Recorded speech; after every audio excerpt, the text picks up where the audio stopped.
यह कहानी एक प्राचीन मंदिर के रहस्य, अंधविश्वास और एक डरावने सत्य की है जो महाशिवरात्रि की रात जाग उठता है। जहां अंधविश्वास और भूत प्रेत की कहानियां सिर्फ कल्पना लगती हैं, वहीं कुछ कहानियां सच भी होती हैं। इस बार 4 दोस्त उस सत्य से टकराने वाले थे जिसके बारे में सदियों से चेतावनी दी जा रही थी। उत्तराखंड के एक छोटे से गांव कालेश्वर में एक प्राचीन शिव मंदिर था जिसे महाकालेश्वर मंदिर कहा जाता था। यह मंदिर पहाड़ों के बीच गहरी खाई के किनारे स्थित था और सदियों से वीरान पड़ा था। लोग कहते थे कि इस मंदिर में कोई अनदेखी शक्ति वास करती है जो हर महाशिवरात्रि की रात जाग उठती है। गांव के बुजुर्ग बताते थे कि इस मंदिर का एक द्वार है जिसे शापित द्वार कहा जाता है। मान्यता थी कि जो भी इस द्वार को पार करता है वह कभी लौटकर नहीं आता। कई वर्षों पहले कुछ लोगों ने इसे खोलने की कोशिश की थी, लेकिन अगले दिन उनकी लाशें मंदिर के बाहर मिली थीं। यह सब कुछ अंधविश्वास लगता था, लेकिन 4 दोस्त रोहन, समीर, नेहा और अंशिका इस रहस्य को सुलझाने का फैसला कर चुके थे। महाशिवरात्रि की रात थी। गांव में चारों ओर भजन कीर्तन चल रहे थे, लेकिन ये चारों गांव से दूर जंगल के रास्ते होते हुए उस मंदिर की ओर बढ़ रहे थे। तभी अंशिका ने धीरे से कहा, मुझे अब भी लगता है कि हमें यह नहीं करना चाहिए। इतना सुनकर रोहन ने हंसते हुए कहा, डरोगी तो कुछ नया नहीं जान पाऊंगी। तभी समीर ने भरोसा दिलाया कि हम सिर्फ अंदर जाकर देखेंगे और वापस आ जाएंगे। रास्ता घना और अंधकारमय था। हवा में अजीब सी ठंडक थी जो शरीर में अजीब सा डर भर रही थी। मंदिर के पास पहुंचते ही चारों को महसूस हुआ कि यहाँ कुछ अलग ही सन्नाटा था। पेड़ भी बिना हवा के झूम रहे थे, जैसे कुछ कहना चाह रहे हो। मंदिर के विशाल दरवाजे पर शिव जी की तांडव करते हुए एक भव्य मूर्ति बनी हुई थी। चारों ने अंदर प्रवेश किया। मंदिर के अंदर का वातावरण कुछ अजीब सा था। चारों तरफ टूटी हुई मूर्तियां, जमीन पर बिखरी राख और दीवारों पर अजीब आकृतियां बनी हुई थीं। तभी नेहा की नज़र मंदिर के पिछले हिस्से में बने एक भारी लोहे के दरवाजे पर पड़ी और तभी नेहा ने पूछा, क्या ये वही शापित द्वार है जिसकी कहानियां पूरे गांव में फैली हुई हैं? दरवाजे पर तंत्र मंत्र की आकृतियां बनी थीं और उस पर खून जैसे लाल रंग से कुछ लिखा था, जो इस द्वार को खोलेगा वह महाकाल के क्रोध का भागी बनेगा। चारों के शरीर में कपकपी सी दौड़ गई। यह सब गांव वालों को डराने का तरीका लगता है। इतना कहते हुए रोहन ने दरवाजे को धक्का दिया। दरवाज़ा जोर की आवाज़ के साथ खुल गया और भीतर अंधकार के अलावा कुछ नहीं था। चारों ने अपनी टॉर्च जलाई और अंदर कदम रखा। भीतर घुसते ही चारों को लगा जैसे उन्होंने कोई गलती कर दी हो। हवा अचानक भारी हो गई और ठंडक इतनी बढ़ गई कि चारों के शरीर कांपने लगे। तभी पीछे से दरवाज़ा अपने आप बंद हो गया। अंशिका तुरंत घबराते हुए बोली, यह क्या था? दरवाज़ा अपने आप बंद कैसे हो गया? चारों भागकर दरवाजे तक पहुंचे, लेकिन वह हिल भी नहीं रहा था। तभी एक भारी आवाज़ गूंजी, तुमने मेरी नींद तोड़ी है, अब तुम इसका दंड भुगतोगे। चारों के दिल जोर जोर से धड़कने लगे। उन्होंने इधर उधर देखा, लेकिन कोई नहीं था। अचानक जमीन पे पड़ी राख हिलने लगी और उसमें से एक जलता हुआ त्रिशूल प्रकट हुआ।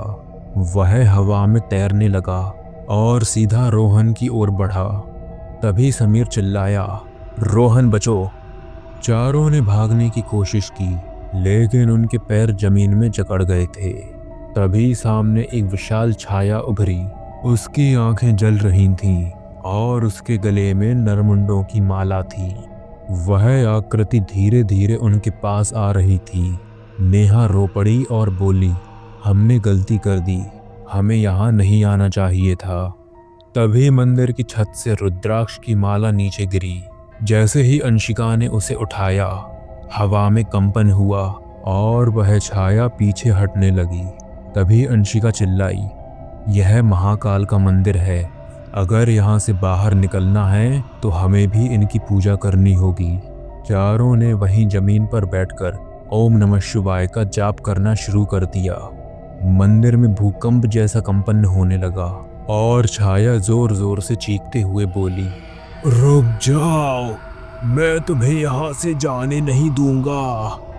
लेकिन जैसे जैसे वे मंत्र का जाप करते गए, छाया पीछे हटने लगी और दरवाजा फिर से खुल गया।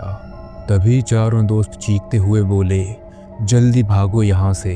चारों ने दौड़कर मंदिर से बाहर छलांग लगाई।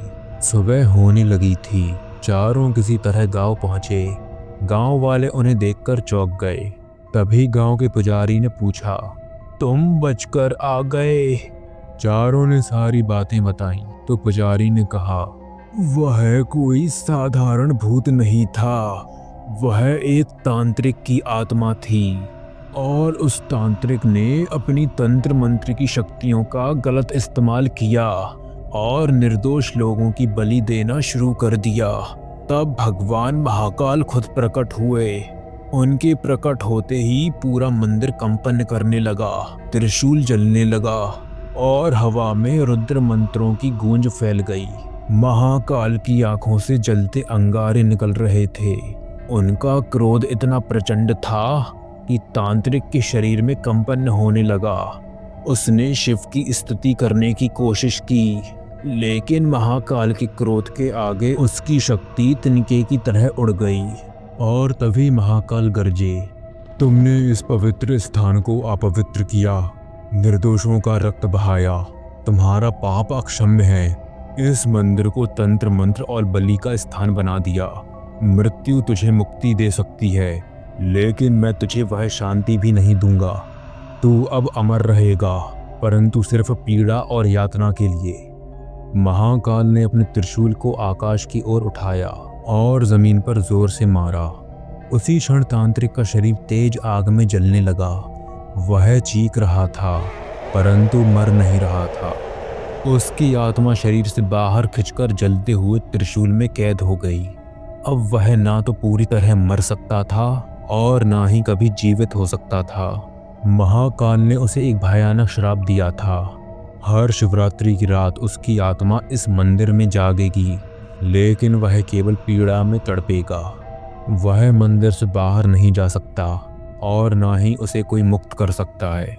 इसके बाद मंदिर के द्वार अपने आप बंद हो गए और चारों ओर सन्नाटा सा छा गया।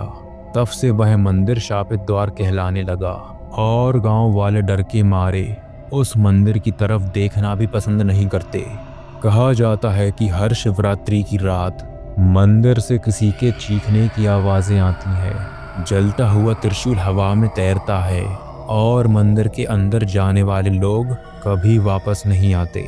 लेकिन तुम सबने मंत्र जाप करके उसे पराजित किया, लेकिन वह मरा नहीं है, वह फिर से जागेगा। इतना सुनते ही चारों कांप उठे। तभी नेहा ने पुजारी से पूछा, तो क्या यह श्राप कभी खत्म नहीं होगा? पुजारी गहरी सांस लेते हुए बोला, जब तक कोई सच्चे दिल से महाकाल की भक्ति करेगा, तब तक वह ताकत किसी को नुकसान नहीं पहुंचा सकेगी। चारों ने मंदिर की ओर देखा। वहां अब भी वही सन्नाटा पसरा था। लेकिन क्या सच में सब खत्म हो चुका था या यह सिर्फ एक शुरुआत थी?